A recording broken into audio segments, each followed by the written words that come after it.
Hi guys. इस video में हम लोग फाइनाइट और इनफाइनाइट सेट को पढ़ने जा रहे हैं। देखो, फाइनाइट और इनफाइनाइट सेट कहते किसको हैं? बोल रहा है कि a set is said to be a set is said to be if it consist of a specific number of different elements. देखो, डिफरेंट एलिमेंट्स का मतलब पहले समझो कि डिफरेंट एलिमेंट्स कहने का क्या मतलब है। जैसे ए इज इक्वल टू कोई सेट है, मानो जिसके अंदर एलिमेंट है 1 2 3 4 5, ठीक है। और बी इज इक्वल टू कोई सेट है जिसके अंदर 1 2 3 4 3 5। देखो, ये ए सेट के अंदर जो हमारा एलिमेंट है 1 2 3 4 5, बी सेट के अंदर भी 1 2 3 4 5 ही है। लेकिन यहाँ पे क्या हो रहा है ना, यहाँ पे हमारा 2 जो है वो 2 बार रिपीट हो रहा है, 3 जो है वो हमारा 3 बार रिपीट हो रहा है, ठीक है। तो जब रिपीट करें ना तो इसको हम ऐसे भी लिख सकते हैं, ये हमारा इक्वल किसके है, ये सेट जो है एक्चुअली में इक्वल है हमारा 1 2 3 4 5, ठीक है। जब दो या दो से अधिक एलिमेंट हो सेम टाइप का, जैसे यहाँ पे 2 जो है या 2 जो है वो 2 बार है, 3 जो है या 3 बार है, तो यहाँ 3 4 बार हो या 3 5 बार हो उससे कोई फर्क नहीं पड़ेगा। अगर 5 बार भी है तो उसको एक ही बार लिखेंगे, ठीक है, जैसे यहाँ पे लिखे हैं। तो यहाँ पे बताओ, यहाँ पे इस सेट में क्या है, बी में हमारा क्या है, यहाँ पे सेम एलिमेंट्स जो है वो डिफरेंट, सेम एलिमेंट्स जो है वो रिपीट कर रहा है, रिपीटिंग रिपीटिंग सेम एलिमेंट यहाँ पे रिपीट कर रहा है। और यहाँ पे क्या हो रहा है ना कि इस सेट के अंदर कोई भी element, no element is repeating, इस सेट के अंदर कोई भी एलिमेंट रिपीट नहीं कर रहा है। तो ध्यान दो, जब रिपीट करे तो उसको हम क्या करेंगे ना, जितना बार वो रिपीट कर रहा, चाहे वो 2 बार 4 बार 5 बार, तो उसको हम एक ही बार लिखेंगे, एक ही बार वो काउंट होगा। इसीलिए हमारा जो ये सेट है ये किसके इक्वल आ गया है, ये सेट हमारा इस सेट के इक्वल आ गया, ठीक है। तो ये ध्यान रखना है यहाँ पे कि रिपीट नहीं करना चाहिए। यहाँ पे इसीलिए बोल रहा है कि यहाँ पे जो बोल रहा है डिफरेंट एलिमेंट्स का कहने का बस यही मतलब है कि एलिमेंट्स जो है वो रिपीट नहीं करना चाहिए, ठीक है। जैसे यहाँ पे रिपीट कर रहा है वो रिपीट नहीं करना चाहिए, ऐसा होना चाहिए, ठीक है। तो बोल रहा है कि आप देखो, आप डेफिनेशन पे आओ। A set is said to be finite if it consist of a specific number of different elements, that is different elements अभी बता दिए। आप इसको देखो एक और भाषा में इसको समझो, that is if in counting the different members of the set the counting process come to an end. अब देखो, काउंटिंग प्रोसेस अगर समाप्त हो जाए, मतलब हम उसको काउंट कर सके, ठीक है, तब उसको हम क्या बोलेंगे, फाइनाइट बोलेंगे। जैसे यहाँ देखो 1 2 3 4 5, अब इसको हम 5 के आगे नहीं पढ़ सकते हैं, 6 तक नहीं जा सकते और 5 से कम भी नहीं आ सकते। यहाँ ये कहना चाह रहे हैं कि ये जो 5 एलिमेंट है इसमें हम 5 के आगे नहीं जा सकते और 5 के नीचे भी नहीं जा सकते। क्यों? 5 के अगर नीचे 4 पे जाएंगे तो एक एलिमेंट हमारा यहाँ पे कोई मिस करेगा, तो मिस भी नहीं करना चाहिए और एक्सीड भी नहीं करना चाहिए। तो वही यहाँ पे कह रहा है कि सेम एलिमेंट जो है वो रिपीट नहीं करना चाहिए। और यहाँ पे देखो, काउंटिंग जो है हमारा इंड हो जा रहा है, जैसे यहाँ पे 1 2 3 4 5। अब 5 के आगे हम नहीं जा सकते ना, 5 के पीछे जा सकते हैं, तो 5 पे हमारा काउंटिंग क्या हो रहा है, इंड हो रहा है। इसका मतलब है कि ये सेट जो है क्या है, फाइनाइट है, ठीक है। फाइनाइट समझ में आ गया। देखो एक और एग्जांपल लेते हैं, C equal to 1 2 3 4 5 6 and so on. अब जाते जाओ, कहाँ तक जाओगे, जाते जाओ। तो अब क्या होगा ना, अब एक्चुअली में क्या होगा कि इसमें हम आगे कहाँ तक जाएंगे, 1, यहाँ पे देखो 1 2 3 4 5 6, अब 7 8 9 10 कहाँ तक जाए, जाते जाओ। तो इसका काउंटिंग प्रोसेस इंड नहीं हो रहा है, ठीक है। जब काउंटिंग प्रोसेस इंड ना हो तो उसको हम क्या बोलेंगे, इनफाइनाइट सेट। जब काउंटिंग प्रोसेस इंड हो जाए उसको क्या बोलेंगे, फाइनाइट सेट। तो ये हमारा क्या हो गया, ये सी जो है हमारा, ये हो गया हमारा इनफाइनाइट सेट, ठीक है। और ये दोनों जो है हमारा, ये दोनों क्या है, ये दोनों जो है हमारा, ये दोनों हमारा है फाइनाइट सेट, ठीक है। तो फाइनाइट और इनफाइनाइट समझ में आ गया। अगर काउंटिंग प्रोसेस इंड हो जाए, काउंटिंग प्रोसेस अगर इंड हो जाए तो हम उसको क्या बोलेंगे, फाइनाइट सेट। और काउंटिंग प्रोसेस इंड ना हो, काउंटिंग प्रोसेस इंड ना हो तो उसको हम क्या बोलेंगे, इनफाइनाइट सेट, ठीक है। तो आगे आ जाओ, यहाँ समझ में आ गया फाइनाइट और इनफाइनाइट। अब आ जाओ, अब हम इसके डेफिनेशन पे आते हैं, सॉरी इसके एग्जाम्पल पे आते हैं। एग्जाम्पल 1 में देखो क्या बोल रहा है। एग्जाम्पल 1 में a set of the a let A be the set of the days of the week then A is finite. देखो ये फाइनाइट कैसे है, फाइनाइट कैसे है, थोड़ा ध्यान से देखो। हमारे पास क्या है ना, वीक है, तो वीक यहाँ पे सेट का नाम भी दे दिया कैपिटल लेटर ए, तो ए इक्वल टू क्या हो जाएगा यहाँ पे, Sunday, Sunday, Monday, Monday, Tuesday, Wednesday, Thursday, Friday और सैटरडे। तो इस तरह से हमारा जो सेट है उस सेट के अंदर कितना एलिमेंट आया, 7। तो इसका फाइनाइट हो गया। क्यों फाइनाइट हो गया, क्योंकि इस सेट के अंदर जो एलिमेंट है इसको हम क्या कर रहे हैं, काउंट कर पा रहे हैं। इसका काउंटिंग जो है, counting process,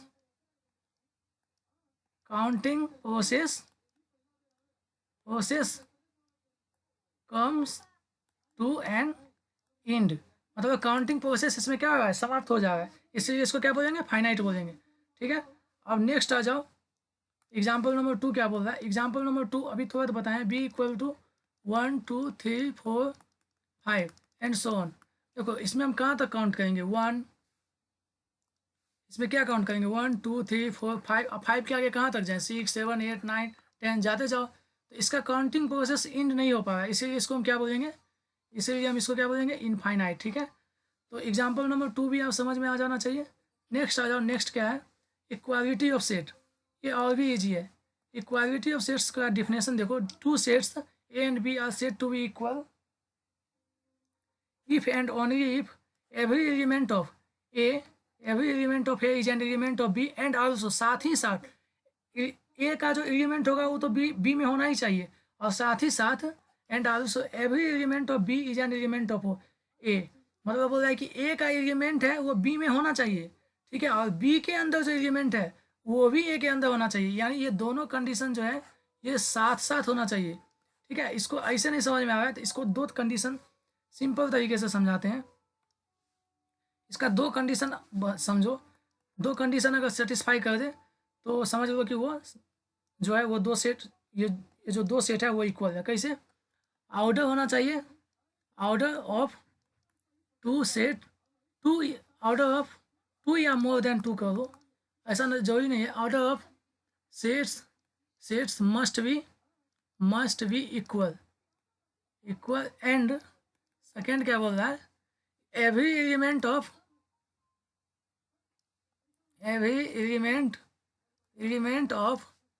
A is an element of B and every element of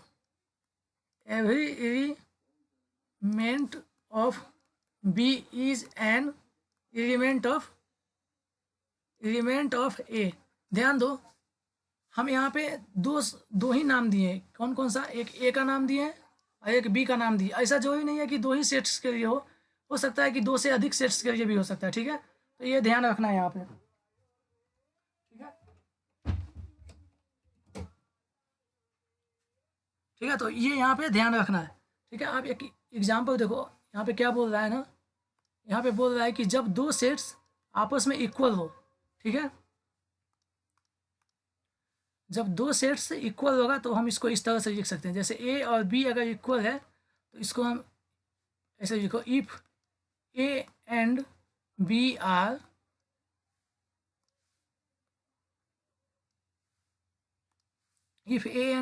equal then we can write A equal to B. और अगर ए और बी इक्वल ना हो तब क्या होगा, अगर ए एंड बी इक्वल ना हो तब हमारा ऐसा हो जाएगा, देखो ऐसे लिख सकते हैं, if A and B are not equal then we can write क्या, A not equal to B. ठीक है, तो ए और बी इक्वल होगा तो हम इस साइन से डिनोट करेंगे, और ए और बी इक्वल नहीं होगा तो हम इस साइन से डिनोट करेंगे। इस तरह से हमारा इक्वालिटी ऑफ सेट्स का डेफिनेशन कंप्लीट हो गया। अब इसका कुछ क्वेश्चन है उसको कर लो। एग्जाम्पल नंबर वन क्या बोल रहा है, check whether the sets A equal to 1 2 3 4 and B equal to 2 1 3 4 are equal और नॉट। तो देखो इसका ये एकदम ईजी है, थोड़ा सोचना है बस। ए इक्वल टू कितना दिया हुआ है, ए इक्वल टू दिया हुआ है 1 2 3 4 और बी इक्वल टू कितना दिया हुआ है 2 1 3 4। सबसे पहले क्या बताए थे कि ऑर्डर सबका क्या होना चाहिए, देखो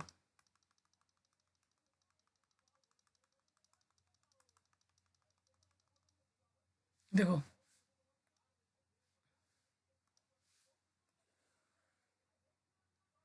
देखो अभी हम बताएं ना, पहला कंडीशन क्या बोले हैं, पहला कंडीशन हम बोले हैं कि ऑर्डर जो है वो दोनों का क्या होना चाहिए, इक्वल होना चाहिए। ऑर्डर का क्या मतलब है, देखो यहाँ पे एक डेफिनेशन भी लिख लो। डेफिनेशन, ऑर्डर का मतलब होता है the number of the total number of distinct elements, total number of distinct elements present in a set is called its order। ठीक है, तो अब देखो जैसे एग्जाम्पल लेते हैं, ए के अंदर ए कोई सेट है, ठीक है, इसके अंदर हमारा क्या है 1 2 3 4 5। तो इसके अंदर कितना एलिमेंट है, डिस्टिंक्ट होना चाहिए, ये ध्यान रखना है, ये डिस्टिंक्ट बहुत इंपॉर्टेंट है, डिस्टिंक्ट होना चाहिए। तो क्या ए सेट के अंदर जो एलिमेंट प्रेजेंट है 1 2 3 4 5 ये डिस्टिंक्ट है, तो हाँ डिस्टिंक्ट है।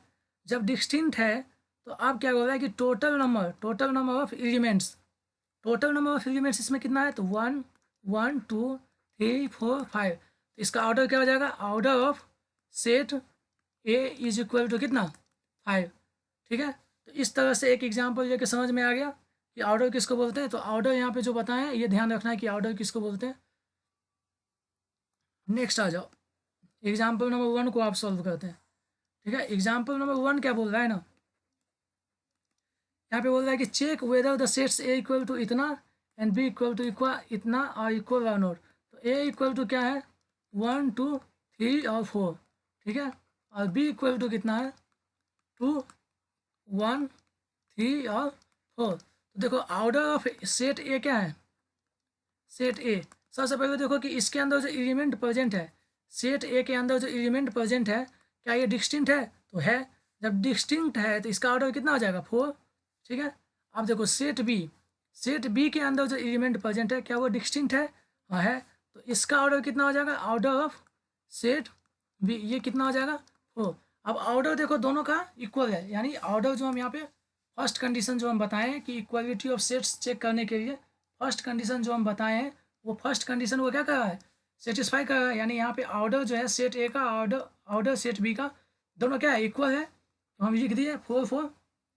अब ध्यान दो, अब क्या बोल रहा है, सेकेंड कंडीशन क्या बोल रहा है, every element of set A is an element of set B and every element of set B is an element of A. ध्यान दो, यहाँ पे दो ही सेट्स को लेके बताए हैं, लेकिन ऐसा जरूरी नहीं है कि दो ही सेट्स आपस में इक्वल हो सकता है, दो भी हो सकता है, तीन भी हो सकता है, चार भी हो सकता है।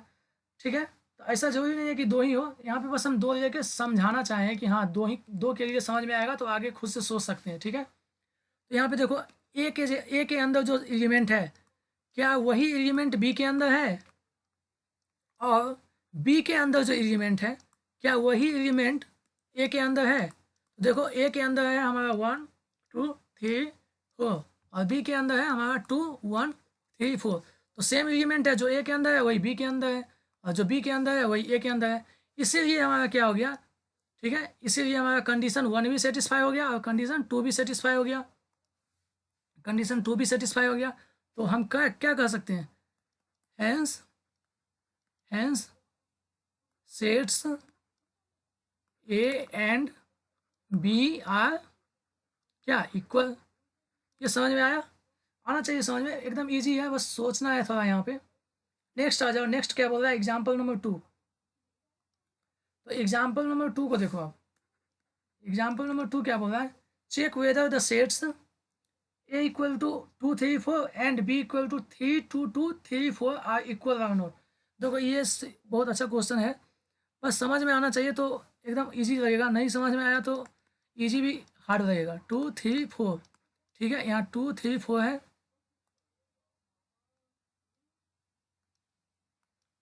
2 3 4 एंड बी इक्वल टू कितना है, 3 2 2 3 4। ध्यान से देखो यहाँ पे, यहाँ जो है बी सेट के अंदर, बी जो सेट है इसके अंदर 3 जो है वो 2 बार रिपीट कर रहा है, 2 जो है वो 2 बार रिपीट कर रहा है। तो हम बताए हैं कि जब रिपीट करे तो चाहे वो कितना बार भी, जितना बार रिपीट करे उससे कोई फर्क नहीं पड़ने वाला है। अगर रिपीट कर रहा है तो उसको एक ही बार काउंट करेंगे, तो हम इसको ऐसे लिख सकते हैं 3 2 4। रिपीट कर रहा है उससे हमको कोई फर्क नहीं पड़ने वाला है। तो देखो यहाँ पे ऑर्डर ऑफ ए जो है वो भी 3 है, ऑर्डर ऑफ ए भी 3 है, और ऑर्डर ऑफ बी भी हमारा क्या है, ऑर्डर ऑफ बी भी हमारा 3 है। और जो एलिमेंट ए के अंदर प्रेजेंट है 2 3 4, वही बी के अंदर भी प्रेजेंट है, और जो बी के अंदर प्रेजेंट है वही ए के अंदर भी प्रेजेंट है, ठीक है। तो इस तरह से हमारा दोनों कंडीशन क्या हो रहा है, यहाँ पे दोनों कंडीशन हमारा, ये दोनों कंडीशन जो है वो हमारा एग्जाम्पल नंबर 2 के लिए सेटिस्फाई कर रहा है, ठीक है। एग्जाम्पल नंबर 2 के लिए सेटिस्फाई कर रहा है, इसीलिए हम क्या बोल सकते हैं, hence hence A and B are 2 equal sets, ठीक है। नेक्स्ट आ जाओ एग्जाम्पल नंबर 3। एग्जाम्पल नंबर 3 क्या बोल रहा है देखो, check whether the sets A equal to 1 2 3 1 2 3 and B equal to 1 2 4 3 5। बोल रहा है इक्वल है या नहीं वो चेक करना है। तो ध्यान से देखो, ए के अंदर हमारा क्या कितना एलिमेंट है, 1 2 3, एंड बी के अंदर हमारा कितना एलिमेंट है, 1 2 4 3 5। देखो दोनों सेट्स के अंदर एलिमेंट्स जो है वो डिस्टिंक्ट है, यानी order of A equal to कितना हो जाएगा 3, एंड ऑर्डर ऑफ बी कितना हो जाएगा हमारा 5। पहले तो ये चेक करना है कि इसके अंदर जो एलिमेंट है वो डिस्टिंक्ट है या नहीं है, डिस्टिंक्ट है। जब डिस्टिंक्ट है तो क्या होगा, इसका ऑर्डर कितना होगा 3, क्यों, पहले तो डिस्टिंक्ट चेक करिए। जब डिस्टिंक्ट है तो टोटल नंबर ऑफ एलिमेंट्स, तो टोटल डिस्टिंक्ट है वो चेक करिए।